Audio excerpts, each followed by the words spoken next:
Bien, entonces la glándula esteroidogénica, ¿sí?, está representada por, como lo vimos anteriormente, el folículo tiene estas células de la teca y las células de la granulosa, ¿sí? Las células de la teca expresan receptores para LH, ¿sí? La LH va a estimular en las células de la teca toda la maquinaria enzimática para la biosíntesis de andrógenos, principalmente de androstendiona, que proviene de la importación del colesterol desde las lipoproteínas. Los andrógenos pueden difundir a las células de la granulosa, ¿sí? Y como en las células de la granulosa, la FSH actuando sobre sus receptores promueve la expresión de la enzima que mencionábamos anteriormente, la aromatasa o la CYP19, ¿sí? En presencia de esta enzima, los andrógenos, la androstendiona y la testosterona es convertido a estradiol. Entonces, la función esteroidogénica del folículo está representada por estas vías biosintéticas y específicamente por la producción de estradiol. A su vez, los receptores de FSH en las células de la granulosa va a promover la expresión de los receptores de LH. Que estas células tengan receptores para LH es muy importante porque las vuelve sensibles al pico de LH que vamos a ver, a la liberación en oleada de LH que vamos a ver más adelante. Entonces, en resumen podemos decir que la selección del folículo dominante depende de la capacidad de síntesis de estradiol, ¿sí?, de los estrógenos. A su vez, el folículo que se selecciona como dominante es aquel que tiene mayor cantidad de receptores para FSH. Entonces, el folículo que tiene mayor cantidad de receptores para FSH va a sintetizar mayores cantidades de estradiol, por eso se convierte en una glándula esteroidogénica. En definitiva, el folículo que tenga mayores niveles de estradiol, o sea, en su interior, va a ser el que se va a seleccionar como folículo dominante y por tanto va a ser el que va a guiar al eje neuroendocrino, va a guiar el eje GNRH gonadotrofinas.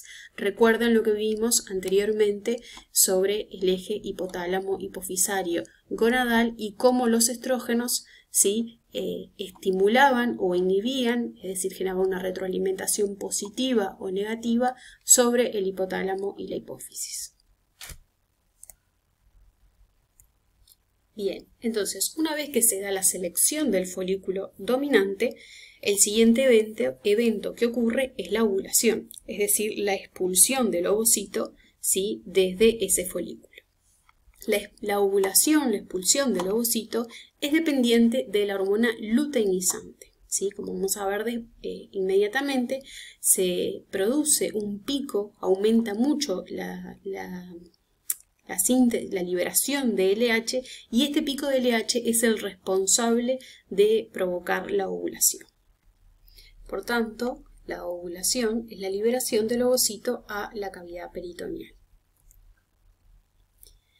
La LH, además de inducir la ovulación, tiene un importante rol en culminar la primer división meiótica.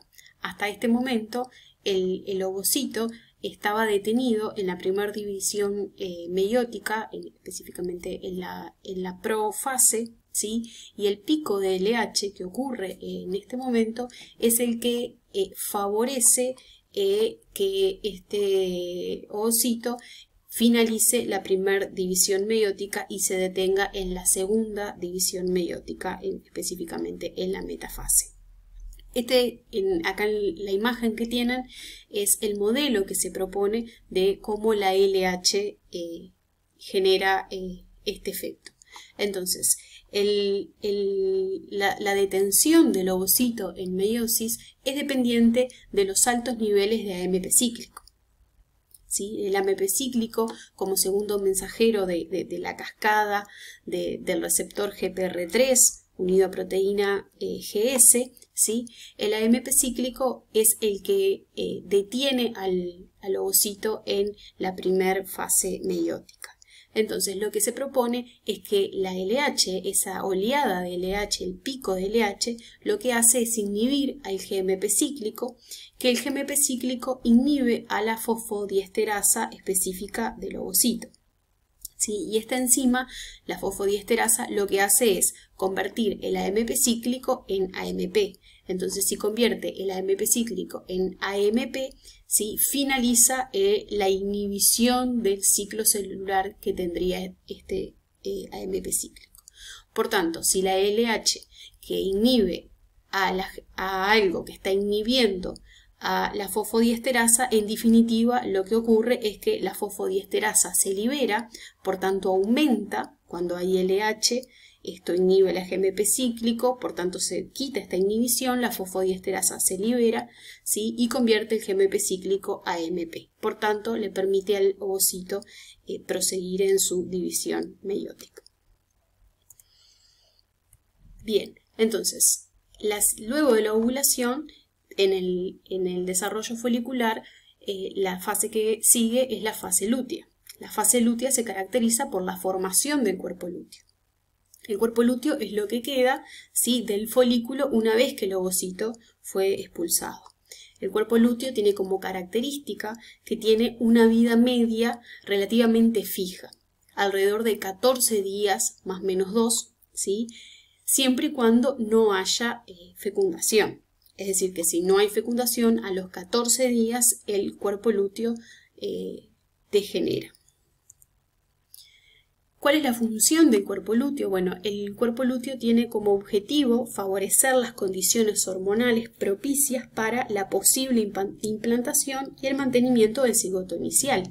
O sea, la formación del cuerpo lúteo procede a la ovulación. Entonces, en el caso de que se fecunde este ovocito, el objetivo de este cuerpo lúteo es una producción hormonal que favorezca las condiciones propicias para la implantación y el mantenimiento del cigoto.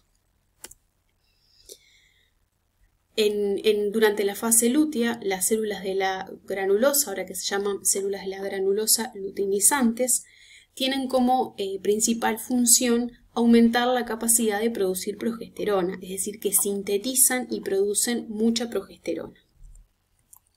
Bien, pero si no hay fecundación, ¿sí? El cuerpo lúteo va a degenerar, ¿sí? Se vuelve un cuerpo atrésico por el proceso de luteólisis y se va a iniciar un nuevo ciclo. Bien. Entonces, hasta ahora vimos el eje neuroendocrino, ¿sí? la interacción de las diferentes estructuras del eje, qué hormonas median esas interacciones y el desarrollo folicular a nivel ovario. Ahora, la pregunta es, ¿cómo las hormonas que están siendo, ya vimos un poco cuando vimos el eje neuroendocrino, pero cómo estas hormonas ováricas determinan el ciclo sexual femenino? Entonces, en esta imagen tienen los niveles de las gonadotrofinas, FSH en rojo y LH en celeste. En el panel de abajo tienen los niveles de progesterona en naranjita y estradiol en violeta y una representación del desarrollo folicular. Entonces, para ver la combinación de todos estos eventos, ¿sí? Nos vamos a plantear un punto de partida, ¿sí? Que es el final de la fase lútea, ¿sí? Entonces, al final de la fase lútea, ¿sí? El cuerpo lúteo muere, es el cuerpo lúteo que estaba produciendo a nivel del ovario mucha progesterona y un poco menos de estrógeno, ¿sí? Lo que genera es que haya una disminución, una caída de los estrógenos y la progesterona, ¿sí? Que es esta caída que se ve acá en el registro y también se ve de este otro lado, ¿sí? Entonces, este es nuestro punto de partida, muere el cuerpo lúteo, ¿sí? Disminuyen las hormonas ováricas. Entonces, ¿qué dijimos cuando pensamos en el eje neuroendocrino? ¿Qué estaban haciendo las hormonas estrógeno y progesterona a nivel de sus estimuladores? ¿sí? A nivel de la hipófisis y el hipotálamo. Dijimos que generaba generalmente en niveles como en estas condiciones, cuando va bajando los niveles de progesterona y estrógeno, ¿sí? A niveles basales, genera una retroalimentación negativa. Entonces, a medida que cae el estrógeno y la progesterona, ¿sí? Se libera la retroalimentación negativa sobre sus estimuladores, sobre la hipófisis y el hipotálamo. Entonces, al liberarse esa retroalimentación negativa sobre la hipófisis y el hipotálamo, la hipófisis responde, ¿sí? Liberando la gonadotrofina FSH, ¿sí? Y vean cómo hay un pico de FSH y no de LH.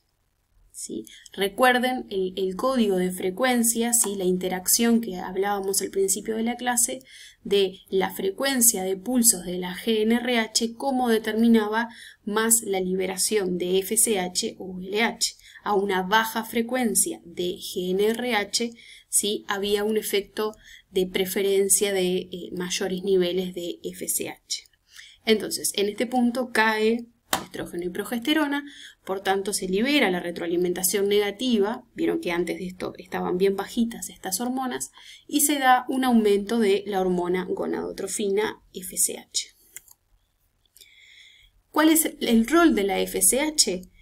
Dijimos previamente que la hormona folículo estimulante tiene como función favorecer el desarrollo del folículo. Vimos cómo a medida que los folículos crecían iba aumentando la expresión de receptores para FSH.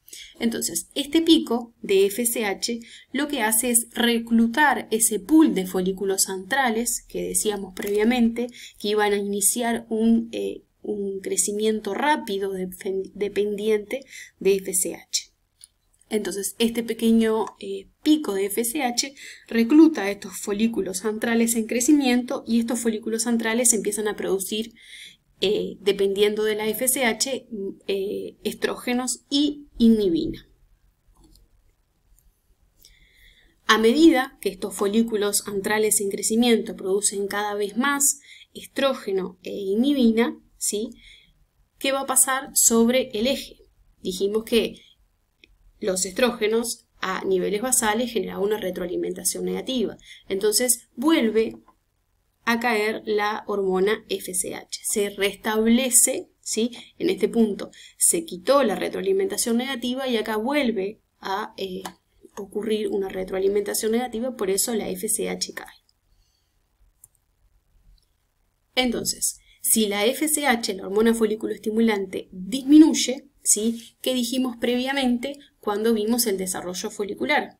Que un pool de folículos antrales empezaban a crecer dependiente de la FSH y se iba a dar la selección del folículo dominante. ¿Cómo se daba la selección del folículo dominante? Bueno, se iba a seleccionar aquel que tenía mayor cantidad de receptores para FSH, ¿sí? Y que había producido mayor cantidad de estrógenos. Entonces, a medida que la FSH cae, ¿sí? Se da la selección del folículo dominante. Ese folículo va a ser el que se selecciona en función de su sobrevida a la caída de la FSH, es decir, es aquel que resiste a la disminución de la FSH, ¿sí? Entonces, ese folículo que se selecciona, dijimos que una vez que se selecciona, se transforma en una glándula esteroidogénica. La glándula esteroidogénica implicaba que iba a producir cada vez más estrógenos, ¿sí? Entonces, una vez que se da la selección, ese folículo empieza a producir cada vez más estrógenos, ¿sí? Y es este aumento que empiezan a ver acá en este registro. Cuando cae la FSH se da la selección del folículo dominante y ese folículo sintetiza cada vez más y más estrógeno.